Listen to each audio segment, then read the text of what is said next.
Alors cet après-midi, ça va être un peu différent. Donc au lieu d'avoir un long enseignement, là on va prier avec Marie et on va bouger un tout petit peu dans l'église, ne vous inquiétez pas. Voilà, ça va rester calme.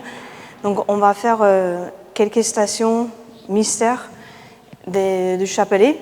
Donc dans la chapelle de Saint-Joseph, dans la chapelle principale, donc, devant l'autel, et puis on va revenir ici. Donc on va bouger un petit peu.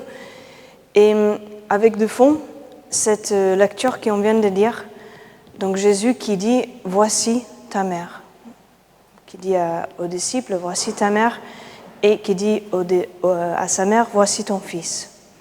Donc Jésus, vraiment, la dernière parole qu'il nous confie, qu'il nous dit, c'est de nous laisser, de nous confier sa mère et de confier à sa mère tous ses enfants, tous ses frères et sœurs qui nous sommes tous. Voilà.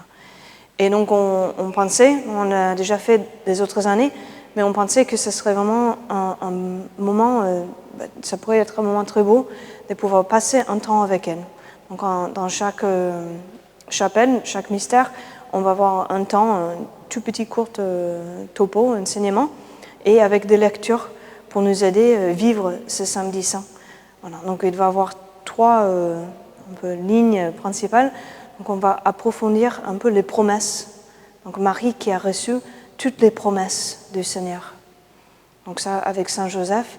Après dans la chapelle, devant l'autel principal, on va voir comment Marie, elle nous accompagne dans notre vie concrète. Voilà, vraiment dans nos situations de chaque jour, et comment elle va illuminer et nous aider à voir dans les ténèbres, donc le samedi saint, la lumière. Et après, on va revenir ici et on va voir l'attente, Marie qui attend, dans l'espoir. Et dans cet espoir, certes, une espérance certaine, et comment elle vit tout cela dans la patience. D'accord ? Donc, moi, je vais regagner ma place et on va commencer avec le Notre Père et les Je vous salue Marie, et on pourra marcher, on va suivre Christina jusqu'à la chapelle de Saint-Joseph. Il y a les chaises là aussi. Prenez votre carnet de chant, c'est tout. Reçois de moi le parfum qui t'aide, la beauté de ton nom, mon âme est perdue.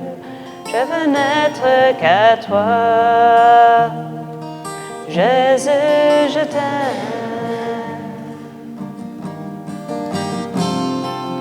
Reçois de peu que je trouve à donner, tout l'amour que mes yeux n'ont pas su te montrer.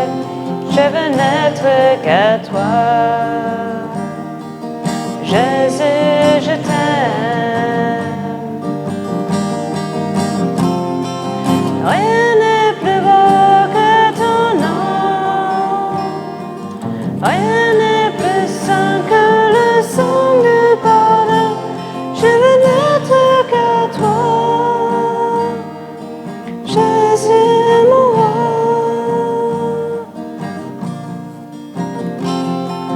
Je ne veux rien que vouloir te louer, adorer ton saint nom et ta fidélité. Je veux n'être qu'à toi, Jésus, je t'aime. Je veux porter et laver à ta croix les pensées de mon cœur dans le cœur de tes voix. Je veux n'être qu'à toi, Jésus, je t'aime. Rien n'est plus beau que ton nom, rien n'est plus saint que le sang du pardon. Je veux n'être qu'à toi, Jésus mon roi.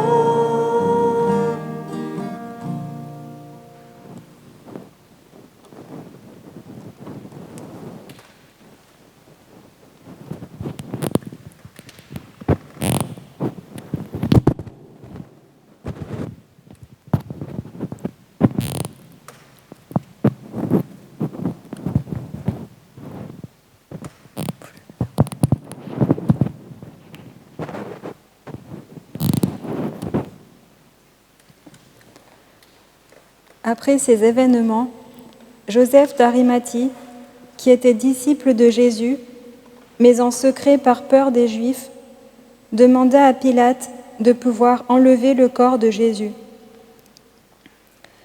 Pilate le permit.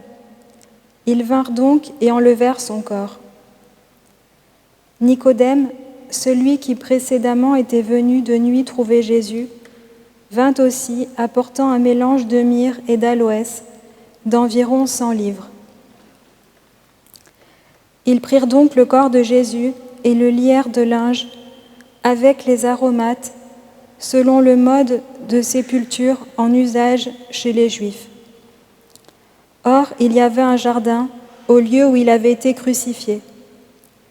Et dans ce jardin, un tombeau neuf, dans lequel personne n'avait encore été mis. À cause de la préparation des Juifs, comme le tombeau était proche, c'est là qu'ils déposèrent Jésus.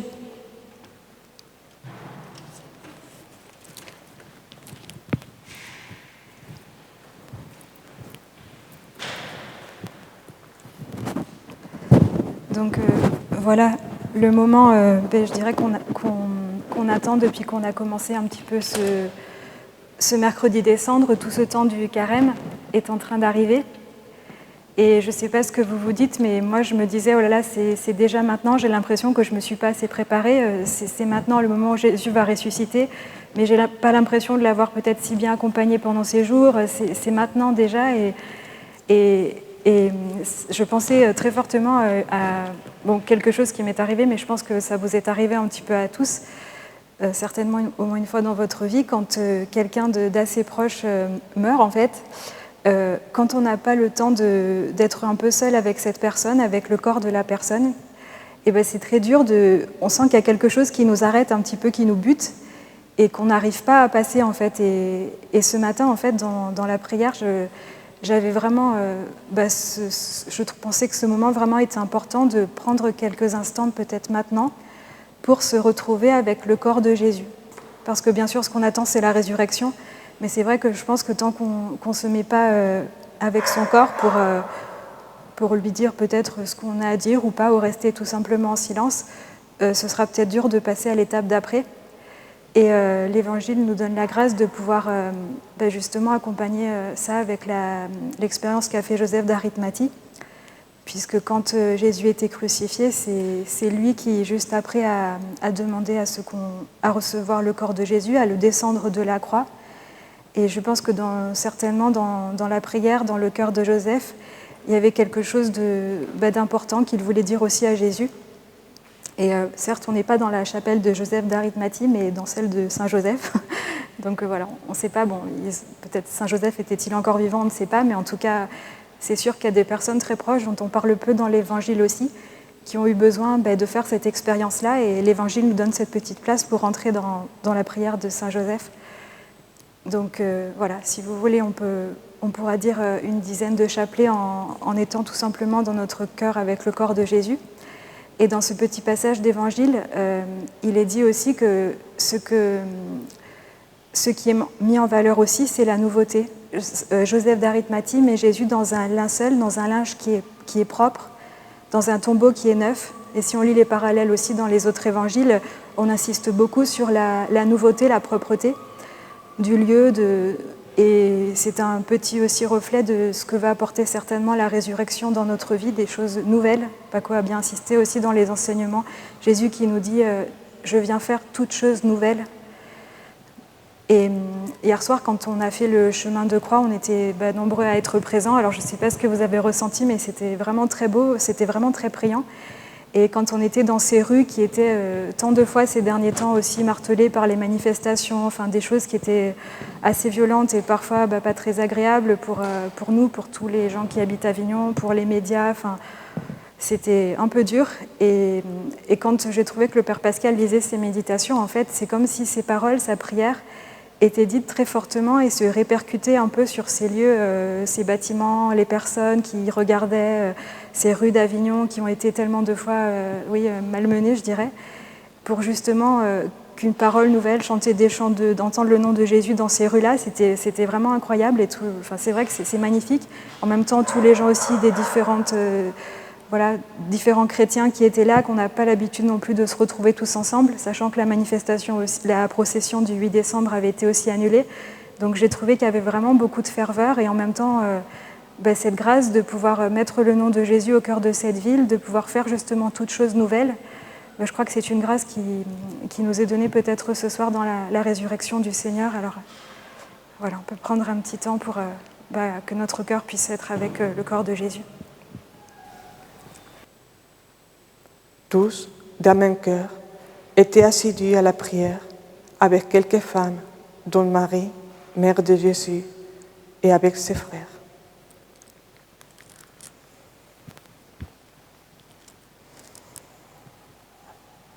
C'est ce moment où nous avons pensé le faire ici, dans le cœur, puisque c'est l'image un peu de tout ce que Marie a vécu pendant sa vie.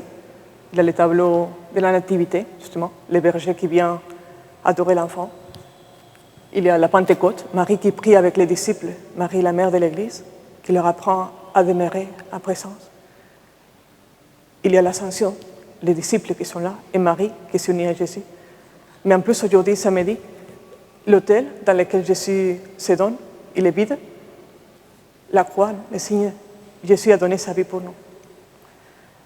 Et c'est très fort pouvoir vivre ces moments avec Marie, c'est samedi saint, puisque Marie, en fait, elle a vécu un samedi saint, presque toute sa vie. C'est vrai qu'elle avait dit oui aux promesses de Dieu. Si Dieu a pu les promettre, s'incarner en elle, c'est parce qu'elle avait dit oui à l'action de Dieu. Dieu qui venait sauver son peuple. Donc elle avait compris ce que Dieu désirait. Elle avait dit oui, et par contre Dieu agit en venant dans un petit bébé. Donc peut-être c'est ces dénivels entre la promesse de Dieu, Dieu qui désire notre bonheur, notre salut, et après il agit en se faisant un petit bébé. Il agit en 30 ans de vie en silence. Donc c'est vrai que Dieu s'incarne, Dieu vient nous sauver, Dieu vient nous rejoindre. Et Marie, elle est mère parce qu'elle nous apprend à lire et nous apprend à accueillir aujourd'hui Jésus. C'est pour ça que dans ce mystère, justement, pouvoir entrer dans le cœur de Marie, qu'elle nous apprenne comme disciples à découvrir l'action de Dieu. Aujourd'hui, Dieu continue à être si impliqué avec notre vie que ça fait 2000 ans. Aujourd'hui, Dieu, il rejoint nos vies, il rejoint notre humanité, notre histoire. Il continue à agir. Mais peut-être on a besoin de Marie qui nous apprenne à comprendre l'action de Dieu. D'une part, pour apprendre à lire son action, d'autre part, apprendre à lui faire confiance, d'autre part, à dire oui, sans peur. Donc, de même que Marie a appris les disciples à l'accueillir, de même que Marie leur a appris à prier, à le reconnaître dans l'action de tous les jours, nous pouvons maintenant, dans ces mystères, aussi demander à Marie qui nous apprenne à accueillir la présence de Dieu. C'est pour ça que je vous invite à ceux qui veulent. On a des petits lumignons et l'allumer sur l'autel qui est vide, de Dieu qui s'est donné. Alors ces petits lumignons, ça peut être nos prières, ça peut être justement nos samedis saints, nos vies de creux, nos vies en silence, le lieu où Dieu nous promet, le lieu où Dieu promet à notre humanité et qui parfois semble creux, semble silencieux. Et par contre, Dieu, il est cette lumière. Et c'est vrai que quand il y a plus de ténèbres, une petite lumière illumine beaucoup. Quand il y a beaucoup de lumière, une petite bougie, elle ne brille pas. Donc c'est vrai que peut-être c'est samedi saint, c'est le moment spécial pour découvrir l'action de Dieu. Donc dans ces mystères, peut-être chacun porter dans le cœur, plus particulièrement la prière pour ces situations qui sont ténèbres, dans la vie personnelle, dans notre monde, des situations vraiment d'injustice, de manque de sens. Et pouvoir l'allumer, le remettre justement sur cet autel. Jésus aujourd'hui continue à se donner. Et Marie vient nous apprendre à le reconnaître, à l'accueillir. Nous pouvons aussi chanter les chants de Regarder l'étoile, justement. Marie, cette étoile qui est lumière, qui nous apprend à recevoir, à comprendre l'action de Dieu dans les samedis saints, qui est les samedis continus. Comprendre l'action de Dieu, que même s'il semble mort, il est en train de donner lumière, il vient lever notre humanité. Regarde l'étoile, invoque Marie, si tu la suis, tu n'es qu'un. Regarde l'étoile, invoque Marie, elle te conduit sur les chemins. Elle s'élève.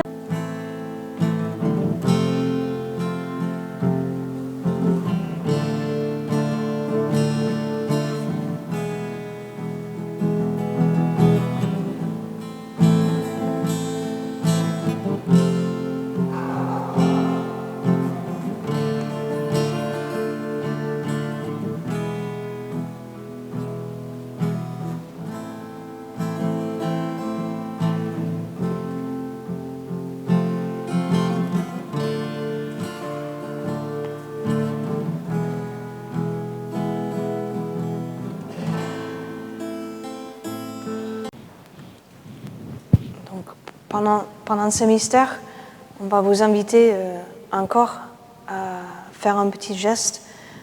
Donc, comme Céline a dit, Jésus a été mis dans un tombeau nouveau, avec le linceul qui était tout propre. Et nous l'avons mis ici. Ça fait vraiment l'autel, ça fait forme des tombeaux, justement, et avec le linceul blanc. Et on va pouvoir mettre, disperser un peu de la lavande. Donc, parfois on a utilisé des pétales de roses, mais on n'en avait pas cette année. Donc, et l'année dernière aussi la lavande. Et c'est très beau parce que ça sent très fort. Et donc c'est aussi cette idée d'aromatiser, de donner du parfum à ces tombeaux. Et les femmes qui ont fait ça, vraiment avec tout leur amour. C'était vraiment un geste d'amour pour Jésus. Et je pense que Marie, on ne dit pas si Marie est allée ou pas, mais Marie qui vivait tout cela et dans la foi. Elle vivait dans cette attente, comme je disais avant, une espérance certaine. Et chaque année, pendant la Semaine Sainte, j'aime bien méditer sur une phrase, sur une réalité qui disait Benoît XVI. Il disait que Marie avait reçu cette promesse, donc réjouis-toi Marie, comble de grâce, le Seigneur est avec toi, tu es bénie entre toutes les femmes, ce que nous venons de réciter. Et il disait ça pouvait faire, peut-être c'était un peu, c'est quoi, et de se poser des questions au moment de l'annonciation, mais quand même, c'est un enfant qui va venir. Donc réjouis-toi, tu vas avoir un enfant, il va être le sauveur du monde, voilà. Mais Benoît XVI invitait dans ce passage à nous tous à dire Marie, au pied de la croix, elle entendait ces mêmes paroles. Réjouis-toi Marie, au pied de la croix. Tu es bénie entre toutes les femmes, au pied de la croix. Et Marie que le croyait. Elle disait pas, bon, ça c'était vrai, cette promesse que Dieu m'a faite, c'était vrai dans un moment de ma vie, mais n'est plus vrai maintenant. Dieu, quand il nous dit quelque chose, il le fait, et ses promesses tiennent éternellement. Et le samedi saint aussi. Le samedi saint, Marie, ces paroles qui résonnent en elle. Donc, réjouis-toi Marie, le Seigneur est avec toi, mais il est où? Ce qu'on a médité toute cette journée, quand on entre dans n'importe quelle église, on voit les tabernacles vides, les croix qui sont couvertes. Et Marie qui entend ces paroles, réjouis-toi Marie, comble de grâce, le Seigneur est avec toi, il est là. Voilà, il est là. Même quand on ne le voit pas, tu es bénie entre toutes les femmes, il est là. Et elle nous aide aujourd'hui à pouvoir faire ce geste qui est tout simple, mais de pouvoir dire, ben non, effectivement, je ne le vois pas, mais je sais qu'il est là. Et elle nous aide à vivre toute cette promesse dans la patience.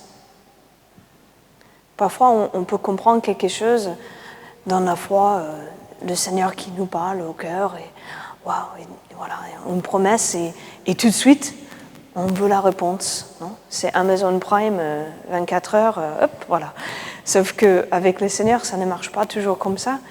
Et on est dans un monde où tout est clic, clic, voilà. On a tout de suite. Et Marie nous apprend à vivre dans la patience. Et je vous avoue que c'est quelque chose qui pour moi n'est pas très facile. Voilà. Vivre dans la patience. Attendre. Marie qui est, on a dit ces jours-ci, Marie qui est toute attente. Elle attend. Mais c'est pas attendre, par exemple, demain. Je ne sais pas si vous avez regardé la météo, mais on ne sait pas. Voilà. On espère, non? Nous on aimerait bien faire un petit barbecue dans le jardin et on espère qu'il fasse beau, mais on ne sait pas trop. Marie, c'est pas ça. Marie, c'est une espérance certaine. Elle sait que le Seigneur est là. Elle sait que ses promesses tiennent bon. Elle sait que ce que le Seigneur dit, elle le fait. Et elle le sait. Et c'est avec cette espérance qu'elle nous invite à vivre le samedi saint. Et qu'elle nous invite à vivre comme Christiane a dit, nos samedis saints. Ces moments où on ne voit pas trop clair, où tout est un peu bousculé, où voilà, c'est pas évident, c'est pas clair, ça peut être vide même. Et elle nous invite à vivre dans cette patience et dans cette attente et de faire résonner ces paroles. Le Seigneur est avec toi. Là, dans ces situations de nos vies. Voilà. Donc, on va chanter encore et chacun peut venir. On peut mettre ses lavandes sur le linceul et aussi il y a de l'encens, justement comme on fait les femmes au tombeau, ils ont mis du parfum, de l'encens. On peut mettre un peu de l'encens dans l'encensoir et laisser que nos prières montent vers le Seigneur avec cette certitude qu'il entend, qu'il écoute son peuple, qu'il entend les prières de chacun de nous.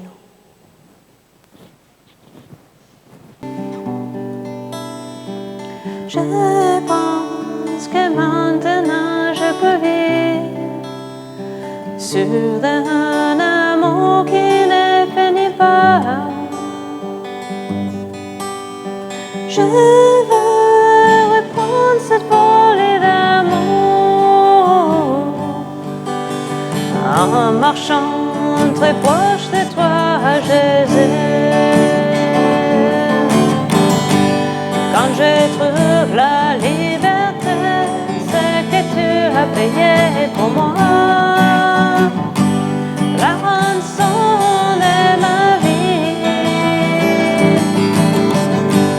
Éternel, je peux lire tes pourquoi. T'as raison de donner la vie. Il m'a mis se livrer pour moi.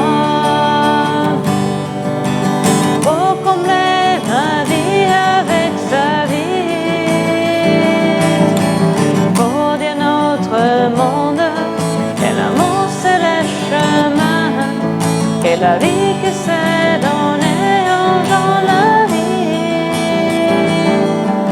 À force de m'aimer, c'est livré pour moi. Pour combler ma vie avec sa vie.